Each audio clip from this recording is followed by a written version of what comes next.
everybody. We are going to go over understanding schizophrenia, the signs, treatment, and support strategies. A little bit about me. My name is Kelly Bennett. This is my husband Cole. We got married in August and we have two fur babies, Drake and Ellie. They're a whole world. That is definitely our children. I am a mental health advocate. I work for Georgia Mental Health Consumer Network. I have been a mental health advocate for the past 5 years. We all share something in common in the audience. Whether you are a supporter, a family member, or a person going through this mental illness, we all share schizophrenia in common. I am a supporter and family member, so I have that in common with some of you. And then some of you might have schizophrenia that have that in common with my cousin Fred. Fred was diagnosed with schizophrenia when he was 18 years old, and I watched my family become so confused. They didn't know what exactly their life would look like after this diagnosis, which put the fear in Fred and my family because Fred didn't know.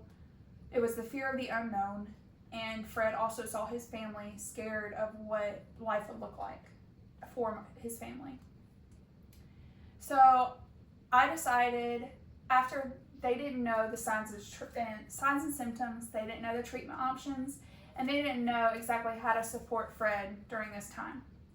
So I decided to attend one of these meetings like this with Fred and my family.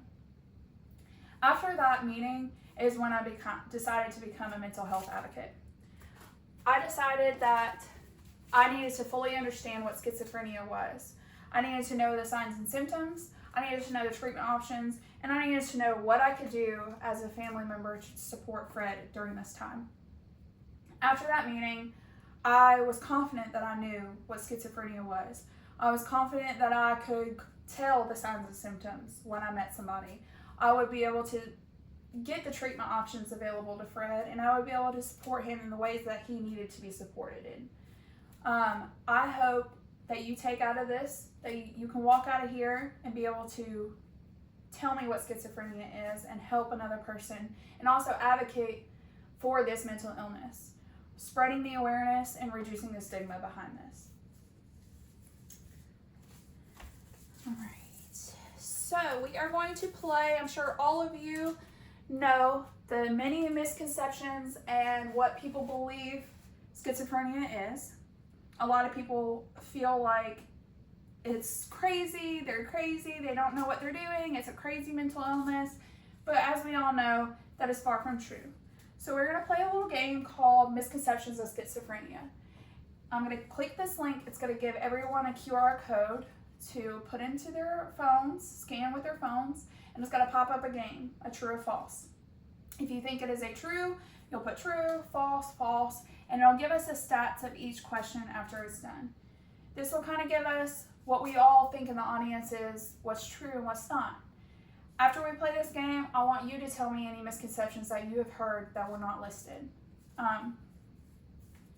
Then that way we can kind of get a baseline of what we need to discuss and what we do not.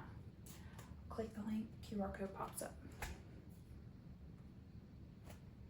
So my goals and objectives for this presentation, I want to increase the understanding and awareness of schizophrenia, including recognizing its signs and symptoms, understanding treatment options, and identifying effective support strategies for those affected by this brain condition. By the end of this presentation, I hope that you will all be able to define schizophrenia and have a better understanding of the signs and symptoms, including its importance of early detection and its signs and of the signs of schizophrenia. I also hope you will understand the primary treatment options available for those who are affected by it, also including the medication, the therapy, and rehab programs available. My second goal is to encourage participants like you to become advocates like myself for the mental health awareness and support within their communities, to promote the mental health awareness of schizophrenia and reduce the stigma behind this illness. By the end of the presentation, participants will be able to identify at least 2 support strategies for caregivers and families of individuals with schizophrenia. What is schizophrenia? The term schizophrenia was coined by Eugene Belleberg in 1910. It translates to splitting of the mind. It's the separation of psychological functions in the brain between cognition, perception, and affect. It's a serious mental illness that affects how a person thinks, feels, and also behaves. This illness affects a person's ability to think clearly, manage their emotions properly, and how a person makes decisions, and also how they relate to others. As a family member, I was able to see Fred have that disconnect of what I felt versus how he was feeling. I had a really excited emotion about something one day that everyone around us had an excited emotion, and he just didn't relate. He had that blank face. He really wasn't on the same page. And I noticed it, but didn't really think schizophrenia in my head. So that was another reason why I attended this, to understand that they might not relate to how we relate typically. Where does schizophrenia come from? The World Health Organization states that schizophrenia affects approximately 24 million people in the world, or 1 in 300 people, which is an average of 0.32% worldwide. It is not as common as other mental disorders. Onset is most common during the late adolescence and the 20s. And then 15% of new admissions in the hospital are schizophrenic patients. That's because early detection they weren't aware of the early detection, and they weren't aware of the different treatment options for schizophrenia.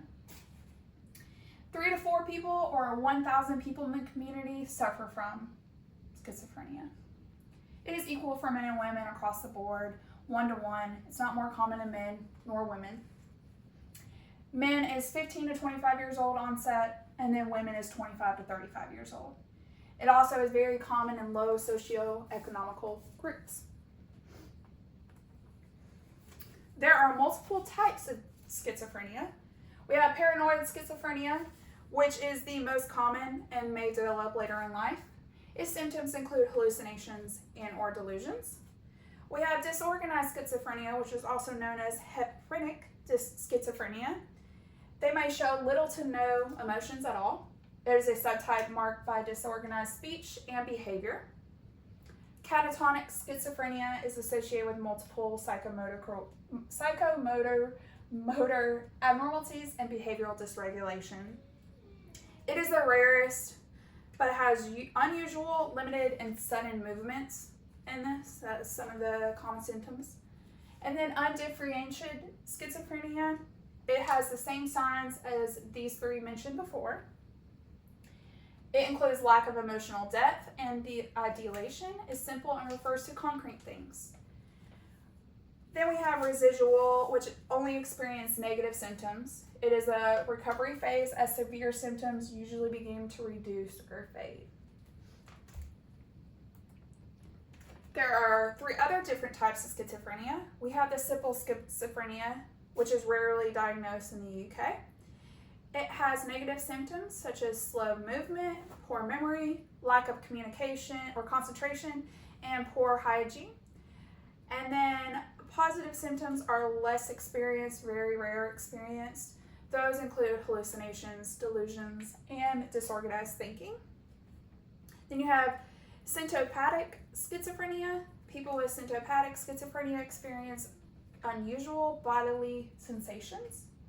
And then unspecific schizophrenia, the symptoms meet general conditions for the diagnosis, but don't really compare to any of the other types of schizophrenia that I have listed. The signs and symptoms of schizophrenia. National Institute of Mental Health states that schizophrenia symptoms can differ from person to person, but there are 3 main categories. There's the psychotic or positive symptoms, negative, and cognitive. Most victims of schizophrenia are not violent. However, they are more likely than those without the illness to be harmed by others, and the risk of self-harm and violence to others is greatest when the illness is not treated or co-occurs with alcohol and substance abuse. So early detection and early treatment are crucial for schizophrenia. Some psychotic and positive symptoms. These alter how a person thinks, acts, and interprets the world. These people might have difficulty recognizing what is real and what is not. Some of the common symptoms are hallucinations, delusions, disorganized thinking, and abnormal motor behavior, such as the sudden movements, uncontrolled movements of their body. Some of the negative symptoms of schizophrenia is loss of motivation, loss of enjoyment in daily activities, withdrawal from social life, difficulty showing emotions, and difficulty functioning normally. These symptoms are often mistaken for depression and or other mental illnesses. Some of those common symptoms include social withdrawal, lack of motivation and drive, showing no emotions at all, having very few words or not even really talking at all, and also attention impairment. Unfortunately for Fred, he had multiple of these negative symptoms, including hallucinations, which was a positive symptom, but daily activities such as getting together for Thanksgiving or Christmas were really hard when we're all laughing and enjoying each other, and he wouldn't be interacting with us at all. He would find a small corner to go in and kind of just sit there, showing no emotions on his face at all. Cognitive symptoms for schizophrenia include problems with attention, concentration, and memory, having trouble processing information to make decisions for himself, and having trouble using technology after learning it. Also, trouble focusing. So these people might have executive functioning, verbal fluencies, verbal encoding, and verbal memory issues.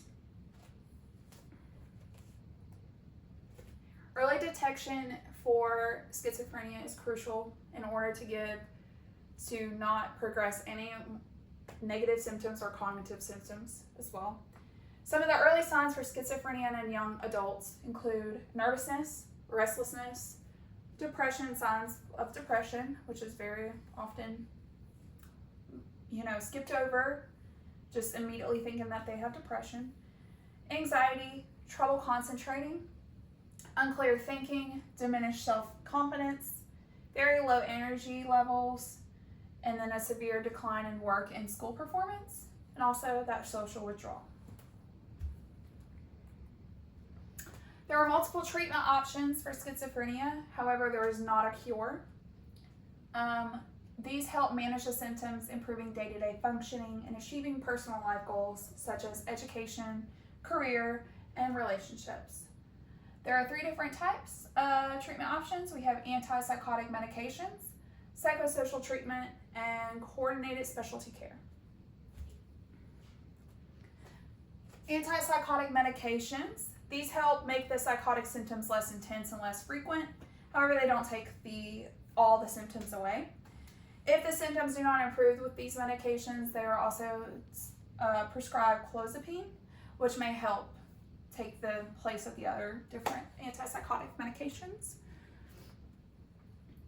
Antipsychotic medications are used for treatment of schizophrenia, the manic phase of bipolar, and other delusional disorders and depressive psychosis. You have the first generation and the second generations, which are both equally effective. However, they have distinct and significant side effects. These are the first generation antipsychotics, and then we have the second generation, which includes the clozapine. Psychosocial treatment. These help people find solutions to everyday challenges and manage symptoms during everyday activities. Cognitive behavioral therapy, behavioral skills training, supported employment, and cognitive remediation interventions. Coordinated specialty care, CSC programs are more recovery-based. They focus on people with the first episode of psychosis, which is the early stage in schizophrenia. These are kind of people that are getting into the just first diagnosed with schizophrenia. So they don't understand what else comes with schizophrenia, and so they kind of form these groups to help manage the symptoms. Different support strategies for schizophrenia include therapy, cognitive behavioral therapy, where a person will be able to talk to them to help them with the symptoms and deal with day-to-day activities. Improving nutrition and avoiding bad habits. Bad habits include, alcohol, smoking, substance abuse that make the condition worsen.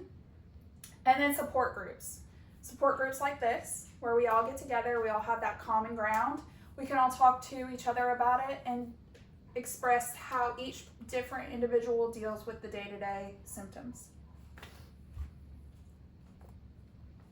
There are other support group options, such as SANE, Rethink Mental Illness, Have Hearing Voices Network, and Mind. All 4 of these offer different types of support groups, like if you want to focus on a specific treatment option, a specific symptom that you're dealing with. Each one has support groups for not only a schizophrenic patient, but also for a caregiver, a family member, and whoever other support strategies or support group.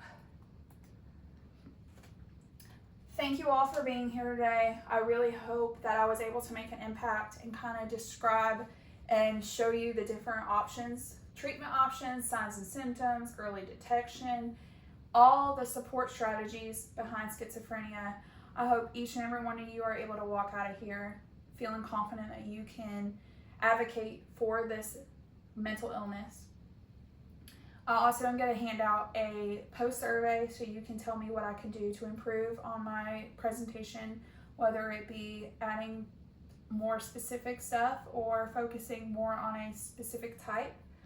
I just want to let all of you know that you are not alone.